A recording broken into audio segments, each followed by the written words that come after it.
Hi అందరికీ, welcome to one more mini vlog. మీరు ఎప్పుడైనా ఇంట్లో ఐస్ క్రీమ్ చేశారా? నేనైతే ఫస్ట్ టైం చేస్తున్నాను. నేను వాటర్ మిలన్ ఐస్ క్రీమ్ చేస్తున్నాను. అందుకే వాటర్ మిలన్ కట్ చేసుకున్నాను. అందులో హాఫ్ పార్ట్ మాత్రమే చేస్తున్నాను. ఏదైనా తేడా కొడితే ఇంకా హాఫ్ నార్మల్గా తినేయచ్చని వాటర్ మిలన్ తీసుకొని చిన్న చిన్న పీసులు కట్ చేసి మిక్సీ జార్లో వేసుకున్నాను.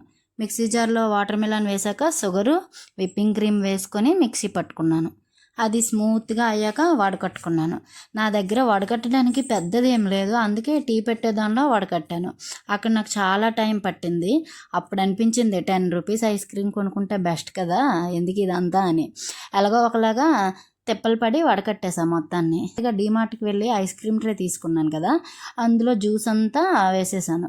ఇంకా క్యాపులు పెట్టేసి ఫ్రిడ్జ్లో ఒక నైట్ అంతా పెట్టేశాను. మా సుదీప్ ఆఫ్టర్నూన్ స్కూల్ నుంచి రాగానే కూల్గా తింటాడని అప్పుడు ఓపెన్ చేశాను. ఐస్ క్రీమ్ అయితే చాలా టేస్టీగా చాలా బాగా వచ్చింది. మీకు నచ్చిందా?